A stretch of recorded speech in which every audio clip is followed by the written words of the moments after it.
भारत की supreme court ने आज एक बड़ा इम्पोर्टेंट जजमेंट दिया, खास करके स्पेशल इंटेंसिव रिवीजन एसआईआर की पूरी प्रक्रिया को लेकर, जिसको लेकर कुछ महीनों से कुछ लोगों ने बड़ा विवाद मचा के रखा हुआ था। भारत की जो इलेक्शन कमीशन है वो एक कॉन्स्टिट्यूशनल संवैधानिक बॉडी है। कॉन्स्टिट्यूशन के मुताबिक इलेक्शन कमीशन का काम है fair and free election organise करना। उसको ऑर्गेनाइज करने के लिए इलेक्शन कमीशन के पास एक वोटर लिस्ट होती है। उस वोटर लिस्ट को रेगुलरली इलेक्शन कमीशन अपडेट करती रहती है। अपडेशंस ये होते हैं कि कुछ लोगों का नाम पता बदल जाना या वोटर आई कार्ड में किसी प्रकार के कोई चेंजेस होना, ये कार्य इलेक्शन कमीशन का एक एडमिनिस्ट्रेटिव यानी कि प्रशासनिक टास्क है। अब कई बार इलेक्शन कमीशन इस टास्क के बियॉन्ड भी एक काम करती है, जिसको कहते हैं स्पेशल इंटेंसिव रिवीजन। इस स्पेशल इंटेंसिव रिवीजन में इलेक्शन कमीशन का फोकस ये होता है कि वो डोर टू डोर जाकर कैंपेन करती है, ये जांचने और पड़तालने के लिए कि जिस पते पर कोई वोटर आई कार्ड इशू है कि वहाँ पर यदि कोई व्यक्ति वहाँ रहता है या नहीं रहता, जो व्यक्ति के नाम पर वोटर आईडी कार्ड है वो जीवित है या नहीं जीवित है। इन सारी डिटेल्स को करने के लिए इलेक्शन कमीशन एक डोर टू डोर कैंपेन चलाती है। अब ये इसलिए भी अनिवार्य है क्योंकि इस कैंपेन से वोटर लिस्ट जो होती है वो और ऑथेंटिकेट हो जाती है। अब ये प्रक्रिया जब पहली बात पश्चिम बंगाल और बिहार के चुनावों के दौरान, उन चुनावों से कुछ महीने पहले ये प्रक्रिया को अंजाम दिया गया, तो उस समय विवाद ये मचा कि स्पेशल इंटेंसिव रिवीजन के तहत पहली बात इलेक्शन कमीशन लोगों की नागरिकता यानी कि सिटीजनशिप छीनने की कोशिश कर रही है। इस नरेटिव को भारत में चलाने के लिए कुछ विदेशी ताकतों ने भारत के अंदर बने हुए इंटेलेक्चुअल थिंक टैंक्स का भी प्रयोग करके, भारत के अंदर कुछ ऐसे स्पेसिफिक न्यूज़पेपर्स का प्रयोग और कुछ ऐसी मैगजीन्स का प्रयोग करके एक बहुत अग्रेसिव लेवल पर एक नरेटिव चलाने की कोशिश करी। इस नरेटिव के तहत ये बात बार बार बोली गई, नंबर 1, कि इलेक्शन कमीशन पहली बात स्पेशल इंटेंसिव रिवीजन के नाम पे लोगों की नागरिकता को छीन रही है। दूसरा, association for democratic reform ADR नाम की एक संस्था जो है, उसने इलेक्शन कमीशन के ऊपर ये भी एलिगेशन लगाया कि यहाँ पर स्पेशल इंटेंसिव रिवीजन के नाम पर इलेक्शन कमीशन बैकडोर लेवल पर एक national register for citizens NRC को इनडायरेक्टली करने की कोशिश कर रही है। स्पेशल इंटेंसिव रिवीजन को चैलेंज करते हुए इलेक्शन कमीशन को एसोसिएशन फॉर डेमोक्रेटिक रिफॉर्म्स ने सुप्रीम कोर्ट में एक पार्टी बनाकर केस ठोक दिया। सुप्रीम कोर्ट में इस केस के ऊपर बड़े लंबे समय से चर्चा चल रही थी। इस चर्चा की कंक्लूजन आज फाइनली इस जजमेंट में हुई। इस जजमेंट के बाद सुप्रीम कोर्ट ने 2-3 चीज़ें बड़ी स्पष्ट करी। सुप्रीम कोर्ट ने सबसे पहले ये बात बोली कि इलेक्शन कमीशन के पास भारत की कॉन्स्टिट्यूशन यानी कि संविधान के तहत एक लीगल राइट है कि स्पेशल इंटेंसिव रिवीजन की जैसी एक्सरसाइज वो कर सकती है। Word special intensive revision, supreme court ने ये बात भी टिप्पणी करते हुए बोला कि संविधान में मेंशन्ड नहीं है, लेकिन संविधान में जो free and fair election word mentioned है, उस फ्री एंड फेयर इलेक्शन के पॉइंट को अपहोल्ड करके उसको इंश्योर करने के लिए स्पेशल इंटेंसिव रिवीजन जैसी एक एक्टिविटी का प्रयोग इलेक्शन कमीशन पहली बात कर सकती है। दूसरी चीज़, सुप्रीम कोर्ट ने यहाँ पर बड़ा स्पष्ट करते हुए ये बात बोली कि जिस तरीके से इस केस में पेटिशनर्स जो थे, उन लोगों ने स्पेशल इंटेंसिव रिवीजन को एक प्रशासनिक एक्सरसाइज के तहत पोर्ट्रे करने की कोशिश करी, ये पहली बात तो गलत है, क्योंकि स्पेशल इंटेंसिव रिवीजन किसी प्रकार की कोई प्रशासनिक एक्सरसाइज नहीं, एडमिनिस्ट्रेटिव एक्टिविटी नहीं थी। वो एक एक्टिविटी थी टू मेंटेन एक ऐसी वोटर लिस्ट जिसमें ऑथेंटिक वोटर्स हों, जिन ऑथेंटिक वोटर्स के बेसिस पे पहली बात ये डिसाइड किया जाए कि वोटर लिस्ट बनेगी जो कि डेमोक्रेसी को नंबर 1 स्ट्रेंथन करती है। लेकिन सुप्रीम कोर्ट ने बहुत महत्वपूर्ण पॉइंट बोलते हुए ये बात भी कही कि सबसे पहले इलेक्शन कमीशन के पास ये पावर है कि स्पेशल रिवीजन जो ये हुआ है, जिसको एसआईआर स्पेशल इंटेंसिव रिवीजन कहते हैं, इसके तहत यदि अगर उसने किसी स्पेसिफिक वोटर का कोई कारण से नाम रिमूव किया है या ऐड किया है, ये चीज़ उसके पास एक राइट होने के नाते आपको किसी भी तरीके से नागरिकता के तहत इम्पैक्ट नहीं करता। अब ये थोड़ा सा पॉइंट कॉम्प्लिकेटेड है, इसको मैं एक सरल लैंग्वेज में आपको समझा देता हूँ।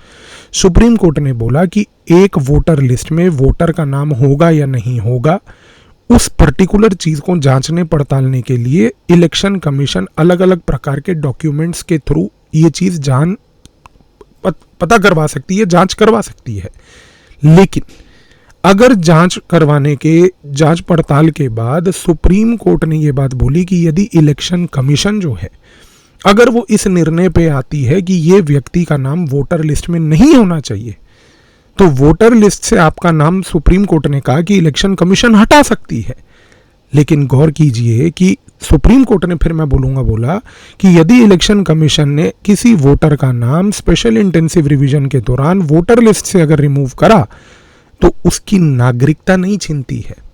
ये पॉइंट याद रखिएगा कि एसआईआर के तहत यदि आपका वोटर लिस्ट से नाम रिमूव होता है, it does not imply that you have lost your citizenship. आपकी नागरिकता नहीं गई है। ये बड़ा महत्वपूर्ण है। क्यों? अभी आएंगे इस पॉइंट पे। सुप्रीम कोर्ट ने कहा कि अगर किसी व्यक्ति का नाम वोटर लिस्ट से हट जाता है, नागरिकता बरकरार है, क्योंकि नागरिकता के ऊपर सवाल करना इलेक्शन कमीशन का काम नहीं है। नागरिकता का काम सिटीजनशिप एक्ट के तहत सरकार के द्वारा, पार्लियामेंट के द्वारा बनाए गए ही ट्राइब्यूनल्स कर सकते हैं। अब दिक्कत यह है कि यहां पर जब सुप्रीम कोर्ट ने यह बात स्पष्ट कर दी कि नागरिकता छीनने या प्रदान करने का कार्य इलेक्शन कमीशन का नहीं है, यहां पर जब सुप्रीम कोर्ट ने यह बात क्लैरिफाई कर दी कि सुप्रीम कोर्ट ने बोल दिया कि इलेक्शन कमीशन सिर्फ वोटर लिस्ट को ऑथेंटिकेट करेगा, क्योंकि उसका ऑब्जेक्टिव कॉन्स्टिट्यूशन के मुताबिक, संविधान के मुताबिक फ्री एंड फेयर इलेक्शन कराना है। ये चीज जो है आज इस पूरे डिबेट को यहां सेटल डाउन कर देती है। ये मैटर इसलिए करता है क्योंकि अमेरिका, बाकी अन्य देश, भारत के अंदर बैठे हुए सांप, जितने लोग हैं, और अभी हाल ही में हमने यूरोप के तहत भी ये सब चीज़ों को ऑब्जर्व किया, इन सारे लोगों का एक प्रोपोगेंडा कैंपेन जो चल रहा था, वो सारा प्रोपोगेंडा कैंपेन सिर्फ इसी चीज़ पर निर्भर था कि election commission special intensive revision के नाम पर लोगों की नागरिकता छीन रही है। ये टूल किट पुराना है। ये इसलिए पुराना है क्योंकि जब सिटीजनशिप अमेंडमेंट एक्ट 2019 में आया था, याद कीजिए वो दिन, उस समय भी ये काम हुआ था कि हम कागज नहीं दिखाएंगे। कौन मांगा? सरकार ने बोला कागज दिखाओ। सिटीजनशिप अमेंडमेंट एक्ट 2019 में आया था दूसरे देशों में भारतीय नागरिकों को सिटीजनशिप प्रदान करने के लिए। उस पूरे कानून को ट्विस्ट करके ये दिखाया गया कि सिटीजनशिप अमेंडमेंट एक्ट से भारत के मुसलमानों की नागरिकता छीनने जा रही है, और छीनने के साथ साथ उन मुसलमानों को अब कागज दिखा के प्रूव करना पड़ेगा कि वो भारत के नागरिक हैं। प्रोपोगेंडा समझिए। आज सुबह से जब से ये वर्डिक्ट सुप्रीम कोर्ट का आया है, ये लेफ्ट लिबरल, वामपंथिक, स्यूडो लिबरल इकोसिस्टम जो है, इनके मुंह पे ऐसे मान लीजिए कि एक जिप लग गई हो, मोची से लगवाई हुई। इनका मुंह नहीं खुल रहा, एक ट्वीट नहीं आया, एक भी आगे भै भै भै भै करके वो जो चर्चा करते हैं वो लोग नहीं आए। एक प्रकार का भी कोई ऐसा व्यक्ति नहीं आया जो सेल्फ प्रोक्लेम्ड इंटेलेक्चुअल यहाँ पर बैठ के बातें करता है ये प्रकार के प्रोपोगेंडा की, कि देखिए देश में तो डेमोक्रेसी स्लाइड डाउन हो रही है। जब सुप्रीम कोर्ट ने ये बात स्पष्ट कर दी, अब इसके ऊपर कोई चर्चा ही नहीं है। उसका कारण है क्योंकि ये वर्डिक्ट आपको सूट नहीं करता। जब आपको सूट नहीं करता तो प्रोपोगेंडा कैसे करेंगे? क्योंकि डोमेस्टिक प्रोपोगेंडा, उस डोमेस्टिक प्रोपोगेंडा से फिर इंटरनेशनल प्रोपोगेंडा, फिर इंटरनेशनल प्रोपोगेंडा से ये मैटर अमेरिका तक जाना, फिर अमेरिका के वहाँ पर यूसीरेफ और अन्य प्रकार की संस्थाओं का इन चीज़ों को उठाना, फिर वहाँ से वो यूसीरेफ संस्थाओं से उठाकर अलग अलग प्रकार की अमेरिका से लेकर यूरोप की एनजीओज के बारे के थ्रू इन प्रकार की टिप्पणियां होना, फिर अलग अलग प्रकार के डेमोक्रेसी इंडेक्सेस के थ्रू जो है भारत में ये प्रकार की टिप्पणियां होना कि भाई भारत की डेमोक्रेसी स्लाइड डाउन कर रही है।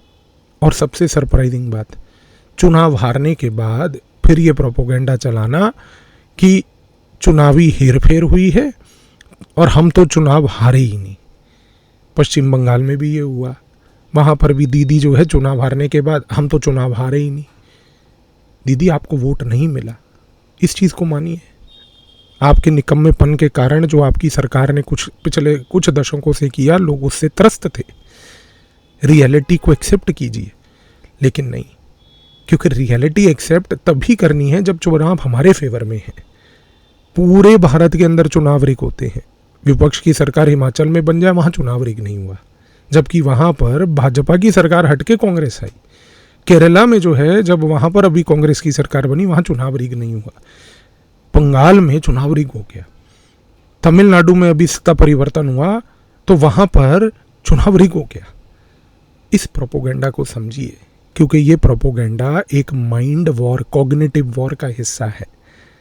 इसमें आधी से ज़्यादा जनता जो है वो डूब चुकी है, क्योंकि जब आपका ये ऊपरी हिस्सा जो है कमज़ोर हो जाता है, ख़त्म हो जाता है, ख़त्म होने के बाद जब इसमें छोटे छोटे गुड्डे आ जाते हैं पप्पू टाइप के, तो फिर सोचने की क्षमता एक्चुअली ख़त्म हो जाती है।